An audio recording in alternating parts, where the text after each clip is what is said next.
Hey, what to do? What's up, your OG here? Welcome back to my channel. And we're gonna get into Love and Marriage Huntsville, you guys. This is another pretty there wasn't a lot going on, but there's just, some tidbits, some really good tidbits that we need to dig into, especially with Martell. He's just so messy and passive aggressive with the way that he's dropping these little gems about Latricia, and then Stormi's mom. We definitely got to get into that woman because that is Dr. Phil Iyanla written all over it, okay?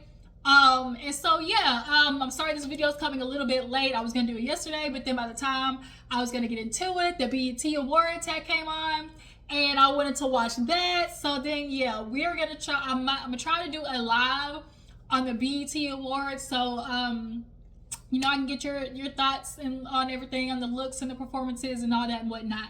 But Love and Marriage Huntsville, let's go ahead and get into it.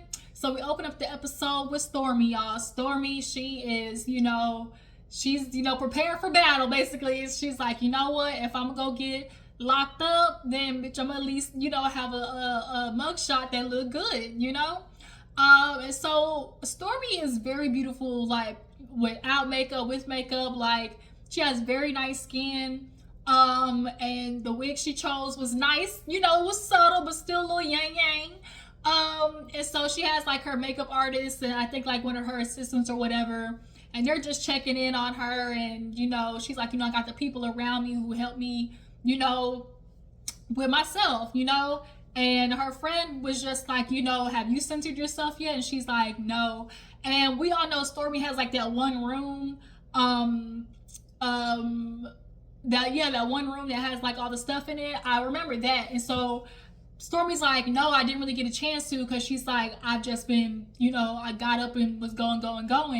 And a lot of times that happens with us as humans. Like, we just get so distracted in the hustle and bustle of just going, everyday life, that you really do stop to like check in with yourself. Like, stop to like realign like what's going on with you, in all four corners of your bodies and all four corners of your chakras, And so she just started tearing up, and then that's when Courtney's mama walked in. You can tell that they very much have a great relationship.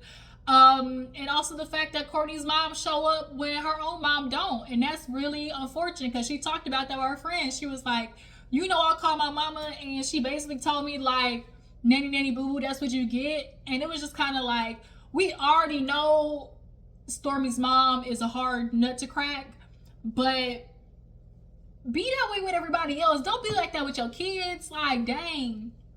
But when we get to the episode, we see why and her mama like justified being like that. So moving on, we see Destiny, Tisha, and what's the other girl name? Destiny, Tisha, and Trisha. They all go to the little candle wax making place. I guess Destiny. The name is cute or whatever. It's a little cute. Madame reignites, like that goes with candles and everything.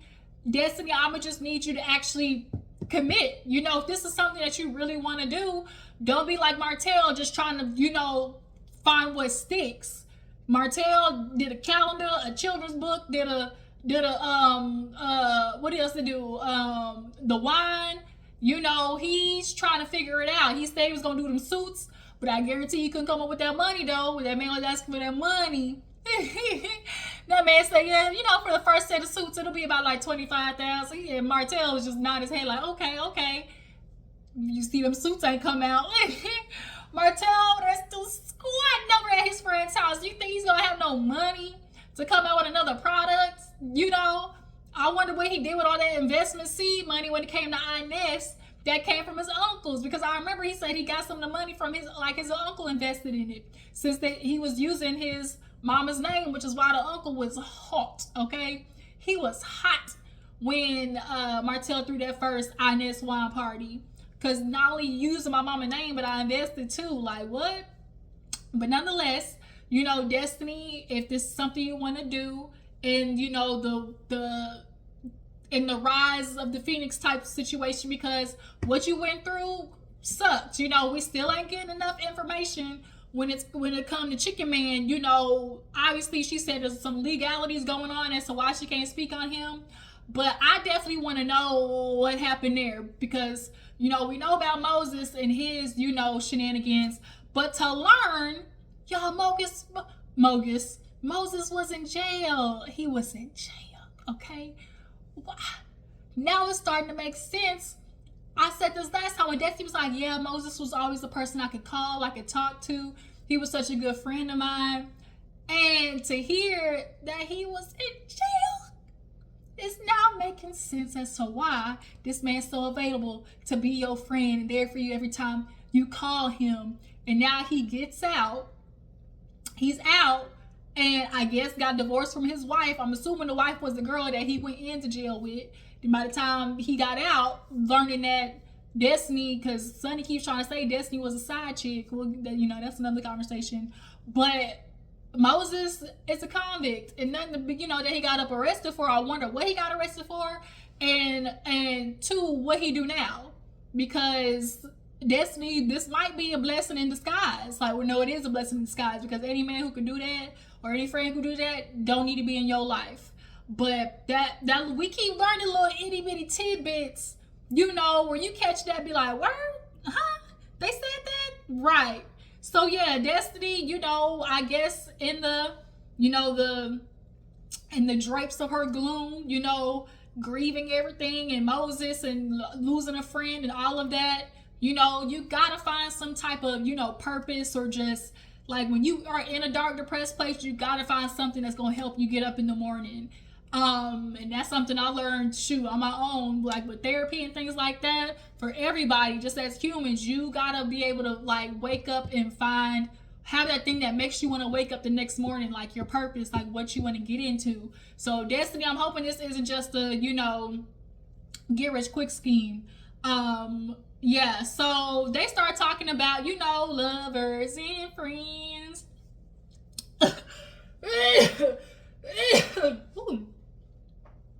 Ooh, sorry, y'all. How you get that random tickle in the back of your throat? It'd be that weird tickle. Ooh, that hoe caught me. Woo. All right. Sorry, y'all. Let's try that again. So, what was the gala? Lovers and friends. Oh, speaking of Usher, y'all, he had the Lifetime Achievement Award at BET. We'll get into that too in the live. But nonetheless, they were talking about Trisha, how good she looked. Trisha, y'all, is really gorgeous. Her body is banging. And she was like, I was just so nervous, and, she did it or whatever. And they were just like, yeah, girl, you look good. So then she was like, Tisha was like, yeah, I wasn't there, but Destiny, I heard it went down. She was like, yeah, she came up to me talking about, can we speak or would you mind? I was like, I wouldn't. But Stormi was like, I ended up talking to her. Stormi gave us, a room because she didn't want it to be a scene. And, in the midst of us trying to talk it out, she really thought she was doing something with the girl. Oh, he was like that with you. He was sleeping with everybody when he was with you. You was always going to be the side chick. You was nothing but an option. And she was like, girl, I don't care. She been waiting to, when the girls always loved it. I got the ring. They love doing that. I got the ring. They love trying to put that out there.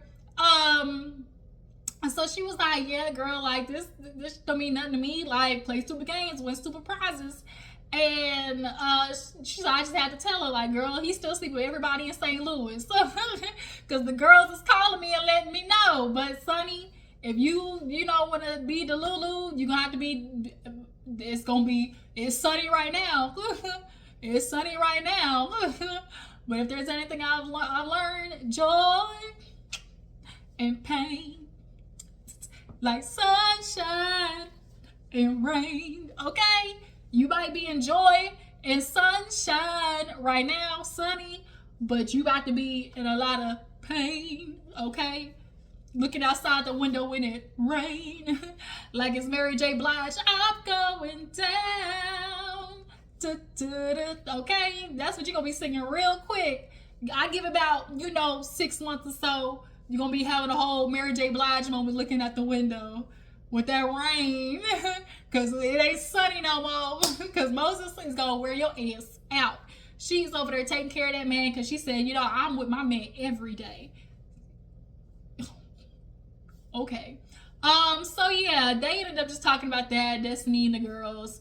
Wasn't really too much after that they talked about, except Trisha's, joking about how, she married, gotta do whatever. So speaking of married with a dude, all the guys get together, they go bowling, and it's Courtney, Martell, Chris, and Ken ends up showing up later. And so Ken come in, his nickname now is Megatron. So he come in, dap everybody up, and they just, just shooting the shits or whatever. And so they start talking about, the gala. Courtney was like, yeah, everything was cool at the gala. Martell, what was up? Like, you was supposed to be over there with Ken. He was like, he was like, you told us you was going to do it. He was like, no, I didn't. I said it was contingent. Martell just be lying through his motherfucking teeth. He was saying, y'all gave me a few days. And Courtney was like, no, we gave you 2 weeks. Martell, 2 days and 2 weeks is two different things.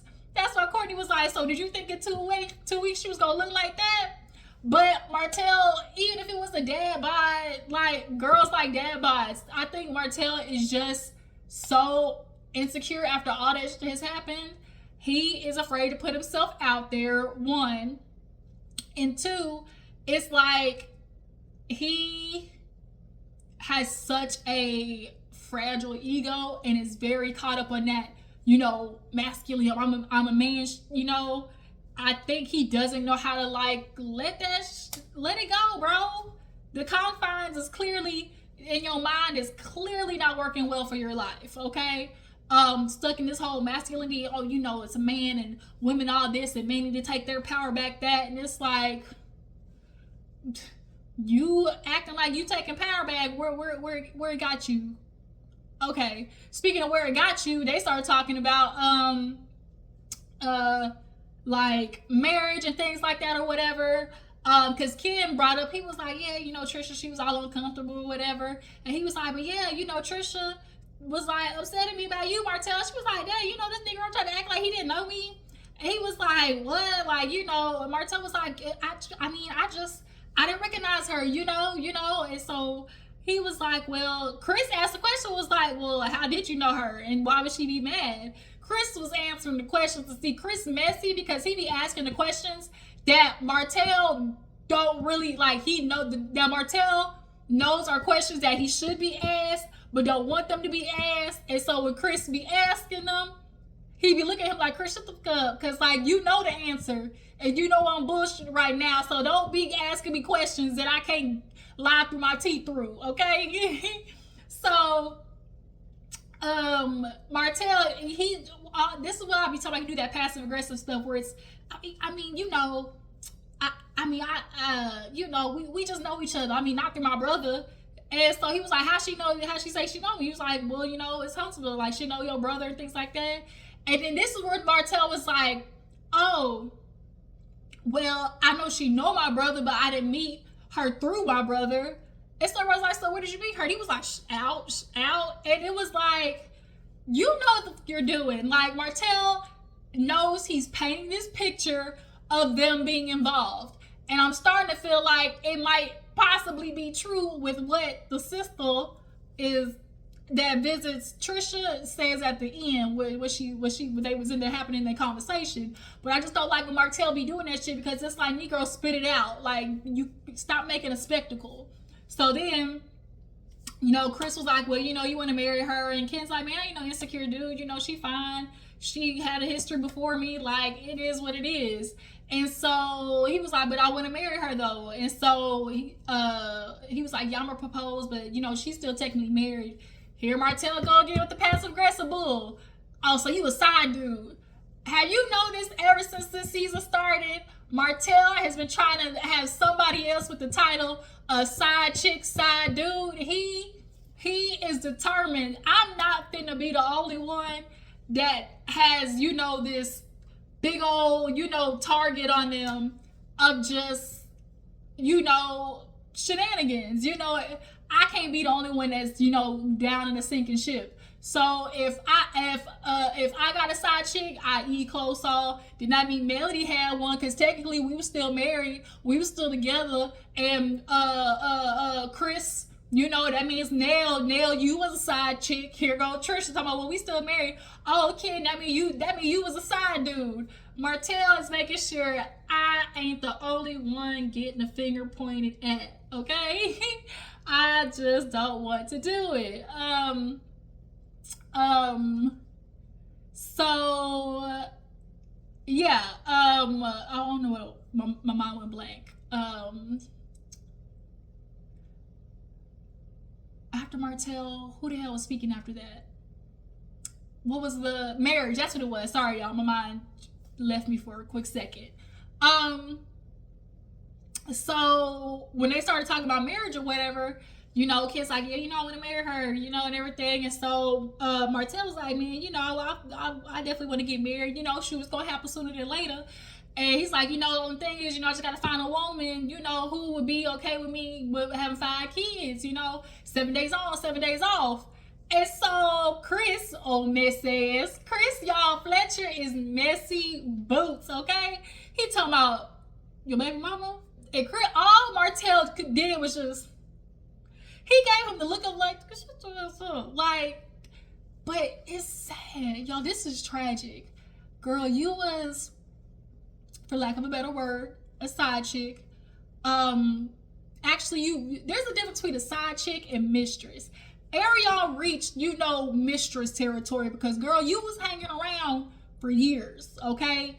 And y'all ain't this, you know, this is just the first baby, okay? You know, them other ones might have been a bye-bye baby, you know, because, you know, she did mention her interview. She was pregnant more than once. So y'all might got 1 kid, but the things that y'all was going through is giving real mistress territory. I hate to tell you, Ariane, but for all them years, for this nigga to still not want to marry you, and I'm sure y'all living together, I'm sure of it. I'm sure y'all is cohabitating like a motherfucker right now. So it's just kind of like, and even when he did the interview with Tasha K, Tasha tried to ask, so what about you, Ariane? He always is, man, you know, she cool. Like, he is not going to marry you, Ariane, and I'm going to need you to get some cojones and up and lead this nigga, okay? You sitting there, I'm sure, babysitting his kids, taking care of his kids, doing a lot of shit with his kids. Let Martell squander on his own. Niggas like Martell need to learn the hard way, okay? But yeah, he looked at Chris like, man, shut your ass up. And so then they all started laughing, and then Courtney mentioned something, and he was like, yeah, you know, 5 kids. And Martell, but Courtney was like, well, yeah, at least if you marry one of them, i.e. one of the people that he had a baby with, women he had a baby with. And so it's just like, Martell, you are really sad. Like, it's sad, the mess that you've created with yourself.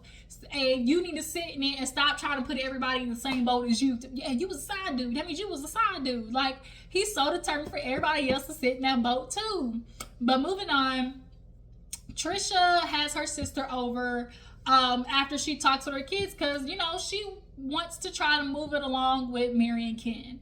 And so it was a cute moment to watch her talk to her kids and, you know, get their opinion. And it was super telling that the son was like, you know, I like Ken. Like, you know, you're softer, you seem more happy, and I love, you know, walking around and I just hear y'all laughing. The fact that that's something that child is paying attention to says a lot about how that household was. And him saying that, and then in addition to Stormi calling that man her husband, she's like, I always call him Mr. I ain't forget about that. I remember speaking on that the first time she mentioned it. Mr. from The Color Purple. And the fact that the son is very, you know, observative of that.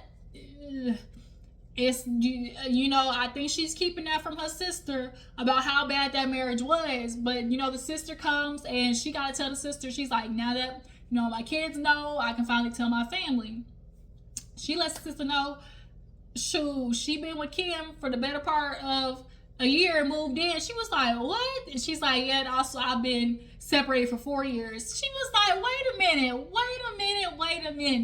She was like, why you ain't tell us? She was just like, you know, I was like scared. I was nervous, you know, and then it makes sense why, because the girl was like, well, you know, we don't, we don't do a divorce. Mama and daddy been together 40 years, 6 kids. Y'all know, anytime a couple been married so many years, they expect you to do the same.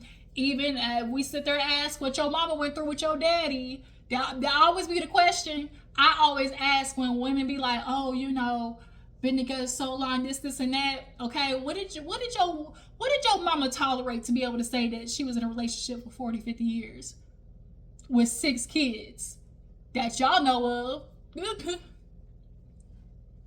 I'm just saying, don't put nothing past these dudes. I'm sorry. But it ain't like I'm putting that on y'all, but it's just the reality is the reality. But, she kept asking Trisha, like, are you sure? She was like, yeah. She's like, but you mentioned that, like, you still have love for him. She's like, I have love for him, but do I love that man? No. Like, she was like, we truthfully, really I think we came to the realization we only got married because we had kids. We're high school sweethearts, married for 14 years, but we were not compatible at all. And what Trisha said, low key, is what Latricia did. Because remember, when it came out that she was pregnant when they got married, so it's giving, Trisha is doing what Tisha should be doing. And Trisha just beat Tisha to the point. She's like, we got married because we had kids. And, a lot of people did that. And then you think, oh, because we created, she was like, she said it like how most people think, oh, we just think if we create it, like, it's going to stick together. Like, if we just have kids and get married, that it's just supposed to work and it's going to stay together. No, that is not how that works. But at the end of the day, the sister supported her and was like, I just want to make sure you're happy. And that's what Latricia said. She was like, I'm ready for divorce. And she was like, that's 14 years. Like, are you sure? She's like, but I also want to die happy. And it's a lot of women. Y'all want women to die miserable? Women out here trying to figure out how to die happy. A lot of you niggas die miserable. And y'all want women to do it too. And we are like, not on duty. So Stormi. Y'all, Stormi, she went in. She was like, it wasn't that bad. It was a quick little 15 minutes. It was better than I thought. She came in. She was like, but in 15 minutes, though, she said, I was over there.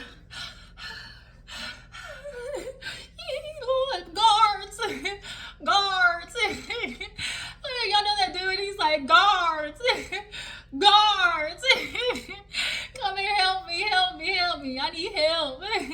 So Stormi got out, but she still hurt that her mama ain't show up for her. And so Courtney was like, talk to her about it, because, that is crazy. So at the end of the episode, Stormi gets a chance to talk to her mama. And her mama, unfortunately, is one of those people where the first person she has to serve emotionally always is herself, is meant to her emotions, i.e., I'm always going to be right. Like, it was more important, obviously, through having watching the conversation with Stormi and her mama, it was very clear that it was more important for Stormi's mama to feel the gratification of "I told you so" versus feeling the emotion of just simply being there for her daughter. Like, she doesn't get, like, it doesn't fill her with any type of gratification to just simply be a soft landing space. I really am interested to know her mama's story, because when you start doing your own self-reflection and things like that, or just in general, like, when you go through and work through your child wounds, and a lot of times, like, the older you get and the more you work on yourself, you start having grace for a lot of these older people who seem miserable, because it's like, what happened to you, And I think that shit with her daddy, like, her, being responsible for her dad, obviously now being responsible for her mom, like, that hardened her up. Like, her mama is hard, and Stormi keeps trying to get this, softness out of her, and she don't know how to do it.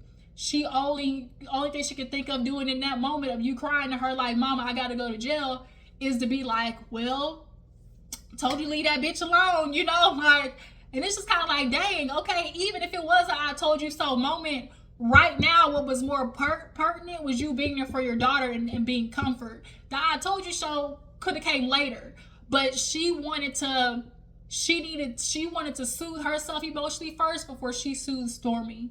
And that ain't good, mama. Mama, you need help, okay? And Stormi's like, now my mama's explaining it, because at the end of the day, what mama said basically was, Melody wasn't no good for you when Stormi was getting a lot of flack. Melody didn't come out and be like, hey, yo, like, chill out. And when that stuff happened with the stalker, I do agree to some certain extent, like, because we expect that as celebrities, like, when Nicki Minaj have her dingbat trolls doing the mostest, like, don't be trying to, like, instigate, And is Melody responsible for, like, the stalker per se? No. But we're not going to sit there and act like, people who have their fans, what they say doesn't at least hit just some type of, Achilles heel for people who are, like, hard fans. But yeah, the mom was like, be the friends. Yeah, they talk about you, like, but if you up for people doing that bullshit, then, like, don't say nothing. But if you don't, then, like, call it out. And it's like, I mean, I can agree with that to some extent. But I just don't agree with that moment. Like, Stormi was like, damn, like, can you at least be there for me? Because this ain't the first time. Anytime it's, like, sentimental, emotional stuff, the mama has no capacity for it. And especially with Stormi sitting there saying, like, girl, like, you didn't even show up for me, like, my wedding. Like, you talking about you gonna be late and you didn't see. She's like, I wasn't late. She was like, mama, I walked down, I walked. So, like, what do you mean? And the fact that the mama didn't even, she said, we were doing makeup. She was like, you were doing makeup. Like, the fact that the mama, it wasn't just so important to her to watch her own daughter walk down the aisle, that says something. She cannot process emotions at all. Like, she don't apologize. She don't apologize because, I think to her that's a form of weakness. When Stormi finally got it out of her, she was like, I told you I don't apologize. And she was like, girl, stop being old and afraid to, do different things, like, to learn and get stuck out your ways.